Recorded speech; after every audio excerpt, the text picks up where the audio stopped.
Rohit Sharma is back. Rohit Sharma form में वापस आ चुका है after scoring a wonderful 100 against England सिर्फ 76 बॉल्स में। रोहित शर्मा ने अपनी इनिंग्स के साथ अपने सारे हेटर्स और जो भी रोहित शर्मा को क्रिटिसाइज कर रहे थे उन सबको चुप करा दिया है एंड ये स्टेटमेंट दिया है कि वो चैंपियंस ट्रॉफी के लिए बिल्कुल रेडी हैं। एंड अगर दूसरे प्लेयर्स के बारे में बात करें, गिल वापस फॉर्म में आ रहा है, श्रेयस अय्यर वापस अपने प्राइम में आ रहा है, अक्षर पटेल बढ़िया परफॉर्मेंसेस दे रहा है, शमी धीरे धीरे फॉर्म में वापस आ रहा है और रविंद्र जडेजा ये बता रहे हैं कि वो इस वर्ल्ड के बेस्ट ऑलराउंडर क्यों है अपनी स्टेलर परफॉर्मेंसेस के साथ। इससे ये बात साबित होती है कि टीम इंडिया चैंपियंस ट्रॉफी के लिए बिल्कुल रेडी है। इससे पहले कि हम चैंपियंस ट्रॉफी के बारे में बात करें, इस हफ्ते में बहुत सारा क्रिकेट हुआ है, बहुत सारे नेशंस ने क्रिकेट खेला है। India, New Zealand, Pakistan, south Africa, बहुत कंट्रीज़ ने क्रिकेट खेला है। तो उन सब चीज़ों के बारे में हम डिस्कस करेंगे एंड स्टार्ट करते हैं इंडिया वर्सेस इंग्लैंड के ओडीआई के साथ। इंडिया एंड इंग्लैंड ने आज अपना दूसरा ओडीआई खेला और कंग्रेचुलेशंस, हम सीरीज़ जीत चुके हैं। आज हमने दूसरा ओडीआई भी जीत लिया है और ये हमारा 7th कंसेक्यूटिव ओडीआई विन है इंग्लैंड के अगेंस्ट। तो बहुत अच्छी बात है कि हम इस फॉर्मेट को उनके अगेंस्ट डोमिनेट कर रहे हैं एंड आगे भी करते जाएंगे। तो अगर मैच के बारे में बात करें स्टार्ट से पहले, तो ये एक बैटिंग डोमिनेटेड मैच था। इंग्लैंड के बैट्समैन ने भी, जो रूट ने, बटलर ने, हैरी ब्रुक ने, बेन डकेट ने और फिल सॉल्ट ने अच्छी परफॉर्मेंसेस दी अब बैट के साथ। हमारे बॉलर्स ने परफॉर्मेंसेस अच्छी नहीं दी, बट उनके बैटर्स ने काफ़ी अच्छी परफॉर्मेंसेस दी, 300 पार तक स्कोर लेके गए एंड काफ़ी अच्छा टारगेट दिया था हमारे इंडियन बैट्समैन को चेस करने के लिए। हमारे इंडियन बैट्समैन के बारे में बात करते हैं। रोहित शर्मा, जैसे मैंने शुरुआत में भी बोला, वापस फॉर्म में आ चुके हैं एंड अब हिटमैन को कोई रोक नहीं सकता। बस एक इनिंग्स खेलना था उन्हें वापस फॉर्म में आने के लिए और उन्होंने 50 नहीं सीधा 100 रन लगाए हैं और इतनी अच्छी क्लीन स्ट्राइक रेट के साथ, क्लीन हिटिंग के साथ एंड क्लियरली उनके फेस पे वो इंटेंट भी दिख रहा है, उनकी बॉडी लैंग्वेज में वो कॉन्फिडेंस भी दिख रहा है कि किस कॉन्फिडेंस को लेके वो शॉट अपना सेलेक्ट कर रहे हैं, कौन से शॉट को कहाँ खेलना है, कैसे खेलना है। एंड ये बहुत अच्छी बात है कि रोहित शर्मा को हम इतने टाइम बाद फॉर्म में वापस देख रहे हैं, वो भी चैंपियंस ट्रॉफी की जस्ट पहले। एंड रोहित शर्मा के तो हम आईसीसी टूर्नामेंट्स में जानते हैं उनको क्या हो जाता है, तो होपफुली यही फॉर्म वो आईसीसी चैंपियंस ट्रॉफी में भी लेके जाए और हमें चैंपियंस ट्रॉफी जिता के आए। दूसरी चीज़ जो मैं बात करना चाहूँगा शुभमन गिल के बारे में। गिल वापस फॉर्म में आ चुका है। आप पहला ओडीआई देख लीजिए, आप दूसरा ओडीआई देख लीजिए, कंसेक्यूटिव 50s मार रहे हैं गिल और बहुत अच्छी बात है कि वाइस कैप्टन का रोल भी अच्छे से निभा रहा है। उनकी बैटिंग पे इफेक्ट नहीं हो रहा, बैटिंग को भी बहुत सीरियसली ले रहे हैं, कॉन्फिडेंस के साथ खेल रहे हैं, क्लीन हिटिंग खेल रहे हैं, शॉट सिलेक्शंस बहुत ज़्यादा अच्छे हैं उनके। और ये देखना बहुत अच्छा है कि अब दी ऑर्डर से वो कंट्रीब्यूट भी कर रहा है, क्योंकि पिछले मैच में 1 डाउन आए थे तब भी उन्होंने स्कोर किया था, आज के मैच में वो ओपनिंग गए थे तब भी उन्होंने स्कोर किया है। तो बहुत अच्छी बात है कि किसी भी पोजीशन पे हम गिल को खिला रहे हैं वो एडजस्ट कर पा रहे हैं। ऐसा नहीं कि वो सिर्फ ओपनिंग स्पॉट पे ही खेल रहे हैं या फिर सिर्फ 1 डाउन पे ही खेल रहे हैं। एंड वाइस कैप्टन होने के नाते उनकी बैटिंग पे कोई इफेक्ट ना पड़ना, इनफैक्ट और अच्छी होना बहुत अच्छी बात है इंडियन क्रिकेट के लिए। तो शुभमन गिल होपफुली ये फॉर्म कंटिन्यू करते रहे एंड होपफुली ऐसे ही रन्स बनाते रहे चैंपियंस ट्रॉफी में भी, ताकि हम चैंपियंस ट्रॉफी को घर वापस ले आए। एंड बाकी के बैट्समैन के बारे में बात करें, श्रेयस अय्यर दिखा रहा है why he has to be in the ODI squad. बहुत क्लीन हिटिंग। अगर आप एक चीज़ नोटिस करोगे, पुल शॉट जो उनका एक शॉट था जहाँ पे जिसके अगेंस्ट वो स्ट्रगल करते थे, अगर आप पास्ट में देखोगे बॉलर सिर्फ उसे बाउंसर्स डालते थे, वो खेल नहीं पाता था। वो एक वैसा शॉट था जो उनके कंट्रोल में नहीं था। He used to get out on दो शॉट्स, बट अभी इतनी क्लीन हिटिंग हो रही है उनके पुल शॉट से, इतनी क्लीन बाउंड्रीज लग रही हैं। मुझे ये लगता है कि डोमेस्टिक क्रिकेट में वापस जाने के बाद उन्होंने सिर्फ अपने स्ट्रोक प्ले पे वर्क किया है एंड जैसे कि हमें पता ही है, शहीद मुश्ताक अली ट्रॉफी हो या रणजी ट्रॉफी हो, इतने रन बनाए और श्रेयस अय्यर वापस इतने अच्छे फॉर्म में आए, ऐसा लग ही नहीं रहा था कि उन्हें पहले ड्रॉप कर दिया था। ऐसा लग रहा था कि वो बस कोई छुट्टी पे चले गए, वापस आ रहे हैं, वापस अपना काम कर रहे हैं। ये बहुत अच्छी बात है कि श्रेयस अय्यर को हम इस फॉर्म में और इस मोमेंटम में देख रहे हैं, ताकि हमारा जो मिडिल ऑर्डर है वो बहुत ज़्यादा स्ट्रेंथन हो रहा है उनकी इस फॉर्म की वजह से एंड होपफुली वो यही फॉर्म कंटिन्यू करते रहे। अब आते हैं बॉलर्स पे।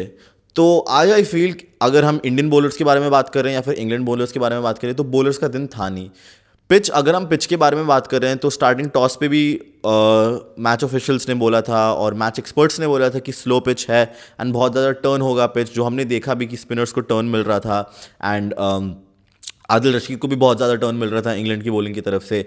तो अगर हम पहले इंडियन बॉलिंग की तरफ से आए, आज हमारे पेसर्स इतने इफेक्टिव नहीं थे, बॉल इतना मूव नहीं कर रही थी, इतना सीम भी नहीं कर रही थी। तो शमी इनिशियली अगर हम देखेंगे तो शमी और हर्षित राणा को पावर प्ले में रन्स पड़े थे। वो फर्स्ट ओडीआई में भी ये हुआ था, सेकंड ओडीआई में भी आज पावर प्ले में रन्स पड़े हैं। तो आई थिंक वो एक एरिया है जहाँ पे हमारे पेसर्स को काम करना पड़ेगा, क्योंकि पावर प्ले एक बहुत क्रूशियल मोमेंट होता है हर किसी मैच में। अगर पावर प्ले में जल्दी विकेट्स मिल जाते किसी टीम को तो फिर ऑपोजिशन प्रेशर में आ जाती है।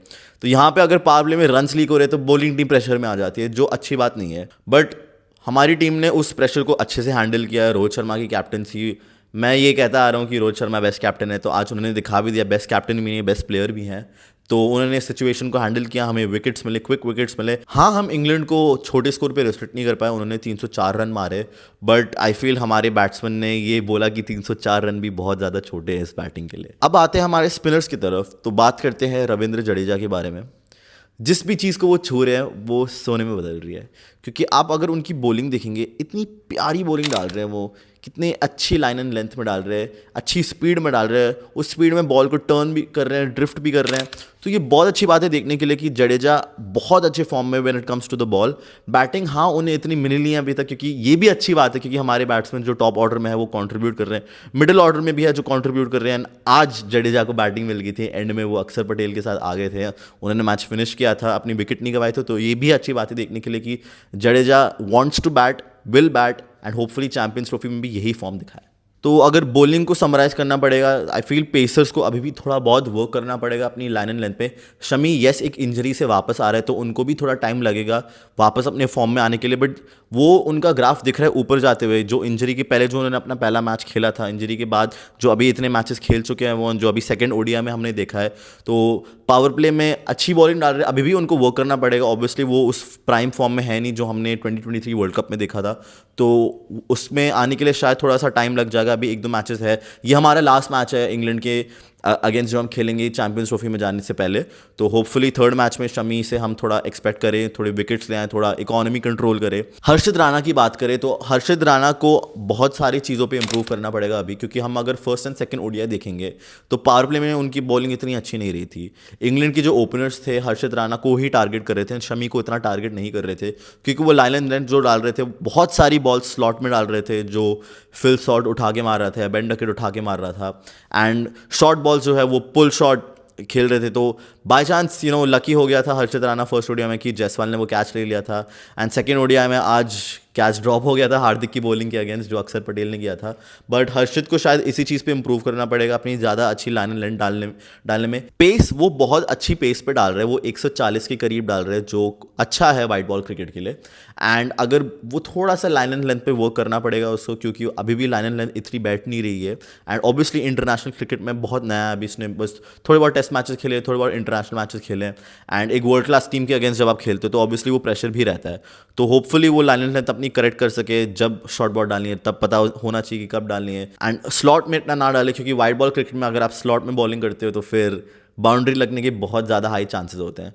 सो होपफुली हर्षित राणा इस चीज़ पे वर्क कर सकता है, तो हम देख सकते हैं we can get a different version of Harshit Rana and a much better version of Indian bowling as well. तो होपफुली ये हो। बाकी अगर ओवरऑल परफॉर्मेंस पे हम आते हैं तो बहुत अच्छी परफॉर्मेंस दी हमने। अगर हम फर्स्ट ओडीआई को देखेंगे एंड सेकंड ओडीआई को देखेंगे, हमने कंप्लीट परफॉर्मेंसेस दी है। बॉल से इतनी अच्छी नहीं अगर हम बैटिंग से कंपेयर करेंगे, बट ऐसा भी नहीं है कि बॉलिंग में हमने बहुत ही खराब परफॉर्मेंसेस दी। हमारे स्पिनर्स ने बहुत प्यारी परफॉर्मेंसेस दी। हम जडेजा को देखेंगे, दोनों मैच में उसने विकेट्स लिए। अक्षर पटेल को देखेंगे, वरुण चक्रवर्ती आज के मैच में थे, लास्ट मैच में कुलदीप था, वो इतना शायद इफेक्टिव था नहीं, बट वरुण चक्रवर्ती आज इफेक्टिव था। अगर हम पेसर्स की भी बात करें, ऐसा नहीं कि पेसर्स को विकेट्स नहीं मिले थे, एंड में हर्षित राणा को भी 3 विकेट्स मिले थे, शमी को भी विकेट्स मिले थे। तो ओवरऑल हमारी बॉलिंग भी अच्छी है, बट और बेटर हो सकती है। बैटिंग हमें लगता है हम वही कॉन्फिडेंस कैरी कर रहे हैं जो हमने 2023 वर्ल्ड कप में छोड़ा था, जो हमने 2024 वर्ल्ड कप में छोड़ा था, एंड जो हम अभी चैंपियंस ट्रॉफी में लेके जा रहे हैं। हमारे बैटर्स बहुत ही प्यारे परफॉर्म कर रहे हैं। Rohit Sharma is back in form, Gill is back in form. Virat Kohli के बारे में अगर मैं बात करूं तो वो बहुत ही कंफ्यूजिंग है बहुत से लोगों के लिए, तो इसके बारे में भी मैं ये एड्रेस करूंगा अभी। बट बाकी अगर हम देखेंगे, केएल राहुल, हार्दिक पांड्या, श्रेयस अय्यर, अक्षर पटेल, सारी बहुत अच्छी बैटिंग कर रहे हैं, एंड होपफुली यही कॉन्फिडेंस हम आगे ले सकते हैं। तो जैसे मैंने बोला विराट कोहली, अब ये क्वेश्चन रेज हो जाते हैं, आज विराट कोहली आदिल रशीद की बॉलिंग पे वापस आउट हुआ है, तो स्पिन, लेग स्पिन स्पेशली उनका स्ट्रगल हमेशा रहा है। अगर हम हिस्ट्री में भी देखेंगे, प्रीवियस मैचेस को भी देखेंगे, तो लेग स्पिन बॉलिंग जो है स्पेशली वाइट बॉल क्रिकेट में उनका वीकनेस है। लेग स्पिन में कभी कभी एलबीडब्ल्यू हो जाते हैं, कॉट बिहाइंड हो जाते हैं, बोल्ड हो जाते हैं, एंड इसी चीज़ की वजह से उनका शायद जो वीकनेस है वो बाहर आ रहा है एंड दिख रहा है लोगों को। तो पहली चीज़ तो ये, is this a cause for concern? नहीं, मुझे बिल्कुल नहीं लगता, क्योंकि यार अगर हम बात कर रहे हैं तो विराट कोहली के बारे में, सबसे ज़्यादा हाईएस्ट ओडीआई सेंचुरी उनकी, आप स्टैट्स देख लो, कोई सा भी फॉर्मेट देख लो, टेस्ट क्रिकेट देख लो, T20 देख लो, ओडीआई क्रिकेट देख लो, बेस्ट स्टैट्स जो ओवरऑल है वो विराट कोहली की है। तो हर एक प्लेयर की लाइफ में एक फेज आता है जहाँ पे रन्स नहीं लगते हैं। हाँ, विराट कोहली का पहला भी ऐसा एक फेज था 2020 में जहाँ पे रन्स नहीं लग रहे थे, उसके ना भी वापस ऐसा फेज आ गया। बट सेम चीज़ अगर हम देखेंगे रोहित शर्मा के साथ क्या हुआ, उनके रन्स नहीं लग रहे थे, इतने टेस्ट मैचेस में उनके रन्स नहीं लगे, एंड सडनली ऐसे एक इनिंग्स की बात होती है जब आप फॉर्म में वापस आते हो। होपफुली वो इनिंग्स हमें विराट कोहली की तरफ से मिले थर्ड ओडीआई में। एंड कंसर्न होने की ज़्यादा बात है नहीं, क्योंकि व्हेनेवर आईसीसी टूर्नामेंट्स कम्स, हम जानते हैं रोहित और विराट को कुछ अलग ही हो जाते हैं आईसीसी टूर्नामेंट्स में। तो होपफुली विराट फॉर्म में वापस आ जाए चैंपियंस ट्रॉफी के पहले, एंड चैंपियंस ट्रॉफी में अपना ट्रू फॉर्म दिखाए जो वो है। अब इस चीज़ का सोल्यूशन, आई फील कोई solution to Virat Kohli's problem right now कि आपको सिर्फ खेलना पड़ेगा, क्योंकि जितना आप खेलेंगे, जितना आप कॉन्फिडेंस अपने अंदर लाओगे, उतना आई फील आपका कॉन्फिडेंस फील्ड में भी दिखेगा। मैं ये नहीं कह रहा कि Virat Kohli is low on confidence, क्योंकि by far Virat Kohli is the most confident player in the world of cricket. वो जिस तरीके से पिच पे आते हैं, जिस तरीके से ग्राउंड पे आते हैं, वो ऑरा हम सबको टीवी पे दिखता है या फिर हम सबको स्टेडियम में दिखता है। बट आई फील वही ऑरा उसको अपनी बैटिंग में भी दिखाना पड़ेगा, जो शायद फिलहाल थोड़ा मिसिंग है। एंड इस ऑरा को मेरे हिसाब से वापस लाने के लिए he just has to practice and practice and practice. Obviously वो आई एम श्योर करता होगा प्रैक्टिस बहुत ज़्यादा, बट शायद से सर्टेन एरियाज पे उसको काम करना पड़ेगा जो उसकी वीकनेस है। जैसे मैंने बोला leg spin and outside of वाली बॉल तो सबको ही पता है, तो आई एम श्योर वो भी प्रैक्टिस कर रहा होगा। तो होपफुली थर्ड ओडिया में हमें एक डिफरेंट वर्जन मिले विराट कोहली का, डिफरेंट फियरलेस वर्जन मिले, डिफरेंट कॉन्फिडेंट वर्जन मिले, एंड होपफुली हम वो 51st 100 ओडिया में उसका थर्ड मैच में हम देख सकते हैं। अब आते हैं दूसरे मैचेस पे। तो इंग्लैंड एंड इंडिया के ओडीआई के अलावा भी एक ट्राई सीरीज चल रहा है पाकिस्तान में, जो पाकिस्तान, न्यूजीलैंड और साउथ अफ्रीका खेल रही है। तो पहला मैच जो हुआ था वो न्यूजीलैंड और पाकिस्तान के बीच में हुआ था, जहाँ पे न्यूजीलैंड ने 330 रन मारे थे और पाकिस्तान को 252 रन पे ऑल आउट कर दिया था। तो न्यूजीलैंड बहुत अच्छी फॉर्म में दिख रही है। ग्लेन फिलिप्स ने 100 मारी थी, बाकी सारे प्लेयर्स ने कंट्रीब्यूट किया था, एंड बैटिंग में ही नहीं बल्कि बॉलिंग में भी मिच सैंटनर ने, ब्रेसवेल ने, मैट हेनरी ने, सब ने अच्छी परफॉर्मेंसेस दी थी। एंड उनकी टीम भी फिलहाल बहुत ज़्यादा कंप्लीट लग रही है, एंड उनकी टीम चैंपियंस ट्रॉफी रेडी लग रही है। एंड पाकिस्तान के बारे में बात करें तो आप सब ने चैंपियंस ट्रॉफी की वीडियो से देखी होंगे अपने फ़ोन पे या यूट्यूब पे या इंस्टाग्राम पे, जहाँ पे ये कह रहे हैं कि हमारा स्टेडियम रेडी है, लाइट शो हो रहा है, ओपनिंग हुई है, परफॉर्मेंसेस हुए हैं, एंड उनके होस्ट कह रहे थे कि हमारी आवाज़ वहाँ तक जानी चाहिए, उनके पास जानी चाहिए, जिन्होंने बोला था कि हम होस्ट नहीं कर सकते, हम ये नहीं कर सकते, हम वो नहीं कर सकते। यार पहली चीज़ तो ये, आप हमेशा इंडिया से अपनी चीज़ें क्यों कंपेयर करते हो यार? और आपने होस्ट किया है, बहुत अच्छी बात है यार, हम ऐसे दिन में 2-3 इवेंट होस्ट करते हैं, तो आपको ऐसे दिखाने की ज़रूरत है नहीं, आपका काम है होस्ट करना, आप करो। एंड ये जो लाइट शो है, ये हमारे लिटरली रणजी ट्रॉफी के मैच में भी होता है, हमारे डोमेस्टिक टूर्नामेंट्स में भी होता है, तो कोई बड़ी बात नहीं। आई एम श्योर पाकिस्तान के लिए बहुत बड़ी बात होगी, बट कंपैरिजन जो करते हैं हर चीज़ इंडिया के साथ ही करते हैं। आप ट्रॉफीज़ को ले लो, आप क्रिकेट को ले लो, आप ग्राउंड्स को ले लो, आप लाइट्स को ले लो, हर चीज़ आप इंडिया के साथ ही कंपेयर कर रहे हो। तो जो आपका लाइट शो है बहुत ही अच्छा है, बहुत ही प्यारा है, एंड अच्छा है। बहुत अच्छी बात है ये देखना कि आप वर्ल्ड स्टेज पे एक टूर्नामेंट ऑर्गेनाइज कर सकते हो, एंड ऑल द बेस्ट आपको। बट आप इंडिया से ना कंपेयर मत करो, क्योंकि आप इंडिया के बिल्कुल नज़दीक आ नहीं सकते, तो फिर वो चीज़ आपको छोड़ देना चाहिए। तो ये चीज़ थी जो मुझे देखना था। एंड एक बहुत ही दर्दनाक चीज़ और बहुत ही घबराने वाली चीज़ जो पाकिस्तान और न्यूजीलैंड के मैच में हुई थी, रचिन रविंद्र को मुंह पे बॉल लगा था। अब आप ये सोचोगे कि मैं क्या बातें कर रहा हूँ, मुंह पे बॉल कैसे लग सकता है, बट यस यही चीज़ हुई है। रचिन रविंद्र फील्डिंग कर रहे थे डीप मिड विकेट में, बैटिंग कर रहे थे खुशदिल शाह और बॉलिंग कर रहे थे माइकल ब्रेसवेल। तो एक शॉट मारा और रचिन रविंद्र खड़े हो गए थे, मतलब वो एडजस्ट कर रहे थे अपने आप को वो कैच लेने के लिए, बट सडनली वो खड़े के खड़े ही रह गए और बॉल लग गई।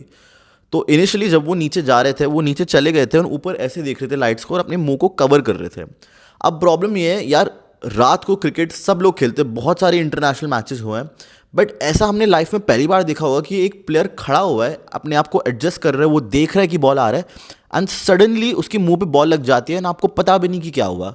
तो बहुत से लोग इस बात पे ब्लेम डाल रहे हैं पाकिस्तान के ऊपर कि आपके फ्लड लाइट्स में कोई प्रॉब्लम है, आप ऐसे फ्लड लाइट्स कैसे रख सकते हो जो बिल्कुल मुंह पे आए। आपको डिफरेंट एंगल्स में फ्लड लाइट्स को प्लेस करना चाहिए ताकि प्लेयर्स के फेस पे ना आए जब वो फील्डिंग कर रहे हो, क्योंकि ये बहुत ही कॉमन इशू है। कभी कभी रात में कैचेस ऐसे ड्रॉप हो जाते हैं क्योंकि फ्लड लाइट्स में बॉल गुम जाती है, बट कभी भी हमने ऐसा इंसिडेंट या ऐसा सिचुएशन नहीं देखा जहाँ पे फ्लड लाइट्स की वजह से बॉल सीधा आपके मुंह पे लगी है। तो आई थिंक ये चीज़ शायद पाकिस्तान क्रिकेट बोर्ड को कंसिडर करना चाहिए, या फिर पता नहीं कि किसकी गलती है, कि बॉलर की गलती है कि उसने मिसजज कर दिया था, या फिर पाकिस्तान क्रिकेट बोर्ड की गलती कि फ्लड लाइट्स ढंग से प्लेस नहीं थे। तो आई फील ये इन्वेस्टिगेशन या फिर ये डिस्कस करने के बाद ही पता चलेगा कि क्या हुआ था, कैसे हुआ था, एग्जैक्टली क्या हुआ था। एंड होपफुली रचिन रविंद्र का जो सिचुएशन है वो ठीक है, वो आउट ऑफ डेंजर है, क्योंकि वीडियो में अगर हम देखेंगे तो उसकी यहाँ पे सीधा आंख पे आके बॉल लगी थी, यहाँ से खून टपक रहा था लिटरली, जैसे पानी आप बॉटल को ऐसे करोगे एंड पानी गिरेगा वैसे ही खून गिर रहा था। तो बहुत ही डेंजरस और डरावना सिचुएशन था। जो पूरा पाकिस्तान का स्टेडियम था वो भी सारे साइलेंट हो गए थे, सब चुप थे, क्योंकि ऐसा बहुत ही रेयर सिनारियो होता है कि आप देखते हो कि किसी प्लेयर की मुंह पे बॉल लगी है, खून ऐसे बह रहा है। तो होपफुली रचिन रविंद्र की रिकवरी जल्दी हो and hopefully he comes back on the cricket field. अब आते हैं हमारे राइवल्स पे। अब आप बोलोगे यार राइवल्स की बात तो अभी कर ली, पाकिस्तान के बारे में तो बात ही कर रहे हैं। नहीं, हम बात करेंगे अभी ऑस्ट्रेलिया के बारे में। यार हमारे राइवल्स तो है ही हैं, वो 2023 की वर्ल्ड कप को कोई नहीं भूल सकता, वर्ल्ड टेस्ट चैंपियनशिप की ट्रॉफी को कोई भी नहीं भूल सकता, एंड अब बॉर्डर गवास्कर ट्रॉफी को भी कोई नहीं भूल सकता। तो now I feel India Pakistan is on one level, India Australia भी एक लेवल पे। तो अगर ऑस्ट्रेलिया की बात करें तो बहुत ही गुड न्यूज़ है हम इंडियन क्रिकेट फैंस के लिए कि ऑस्ट्रेलिया के 3 मेन प्लेयर्स नहीं खेलने वाले चैंपियंस ट्रॉफी। तो 3 मेन प्लेयर्स हैं हमारे, पैट कमिंस, मिचेल मार्श और जॉश हेजलवुड। यस, आपने सही सुना, Pat Cummins is not going to be a part of the Champions Trophy. उनको इंजरी हुई है, मिचेल मार्श को भी इंजरी हुई है, जॉश हेजलवुड को भी इंजरी हुई है। तो अगर हम देखेंगे उनके जो 2 मेन बॉलर हैं, उनके स्टार बॉलर्स हैं, वो ही नहीं खेलने वाले, तो उनको ऑब्वियसली रिजर्व प्लेयर्स का यूज़ करना पड़ेगा। तो ये अच्छी चीज़ है कि ऑस्ट्रेलिया की जो बॉलिंग है वो थोड़ी वीक हो गई है, क्योंकि उनकी कैप्टन नहीं है, उनका स्टार बॉलर नहीं है, एंड उनका एक और स्टार बॉलर जो जॉश हेजलवुड है वो भी नहीं है। मिच मार्श के बारे में बात करें, Mitch Marsh is one of the best allrounders Australian team के। अब दी ऑर्डर वो आके बैट करते हैं, बॉलिंग भी 5-6 ओवर डाल लेते हैं अच्छी खासी। तो वो भी अभी नहीं है स्क्वाड में, तो ऑब्वियसली उनको किसी और पे रिलाई करना पड़ेगा जो उसका स्पॉट ले सकता है। आई डोंट नो कि अभी कैमरन ग्रीन का क्या सिचुएशन है, क्योंकि एशेस भी उसने मिस किया था इंजरी की वजह से, एंड अभी रिसेंटली भी कोई अपडेट नहीं आया उसकी इंजरी पे। So I don't think Cameron Green will be taken. तो कोई और उनको ऑलराउंडर फिगर आउट करना पड़ेगा। मेरे हिसाब से होगा मार्कस स्टोइनिस, बट अभी मार्कस स्टोइनिस ने भी अपनी ओडीआई क्रिकेट से रिटायरमेंट अनाउंस कर दिया है। तो आई डोंट नो वो चैंपियंस ट्रॉफी खेलेंगे या नहीं खेलेंगे, बट होपफुली उनको कोई अच्छा रिप्लेसमेंट मिल जाए ऑस्ट्रेलियन टीम को।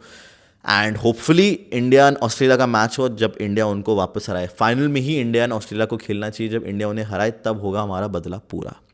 But rest assured, I am sure कि चैंपियंस ट्रॉफी की एक्साइटमेंट हम सबको है। बहुत ही एक्साइटिंग मैचेस होने वाले हैं, बहुत ही एक्साइटिंग चीज़ें बाहर आएंगी। हम बहुत एक्साइटिंग होगा देखने के लिए कि हमारे प्लेयर्स का जो फॉर्म है वो चैंपियंस ट्रॉफी में कैसा रहेगा, हमारे बॉलर्स कैसे परफॉर्म करेंगे। क्योंकि जैसे मैंने अपने प्रीवियस वीडियोस में भी बोले, हम सारे मैचेस खेल रहे हैं दुबई में, एंड दुबई की पिच बहुत ज़्यादा अनप्रिडिक्टेबल है, कभी स्लो होती है, कभी फास्ट होती है, सब कुछ टॉस पे डिपेंडेंट है। तो होपफुली हम टॉस जीते वहाँ पे, एंड होपफुली हम रिजल्ट्स भी दे पाएँ। सो मैं मिलूंगा आपको बहुत ही जल्द थर्ड ओडीआई डिस्कस करने के लिए, एंड थर्ड ओडीआई के बाद हम करेंगे चैंपियंस ट्रॉफी पे बहुत सारी डिस्कशन। बिफोर ये वीडियो एंड हो, आप प्लीज़ इस वीडियो को लाइक कर दीजिए, एंड इस वीडियो पे कमेंट कर दीजिए, एंड इस चैनल को सब्सक्राइब कर दीजिए। आप जितना हेल्प करेंगे, जितना सपोर्ट करेंगे इस चैनल को ग्रो करने के लिए, उतना ही बेटर कॉन्टेंट मैं आपके लिए ले पाऊँगा। एंड जैसे आपको पता ही है कि मैं क्रिकेट का बहुत बड़ा फ़ैन हूँ, प्लीज़ क्रिकेट पॉडकास्ट आप देखिए। संजय बांगर सर के साथ हमने बहुत ही अच्छा एपिसोड शूट किया था, तो आप वो देख सकते हो। एंड बहुत ही सारे सोलो पॉडकास्ट मैंने अपलोड किए क्रिकेट के बारे में, आप वो भी देख सकते हो। तब तक के लिए cheers, take care, good luck.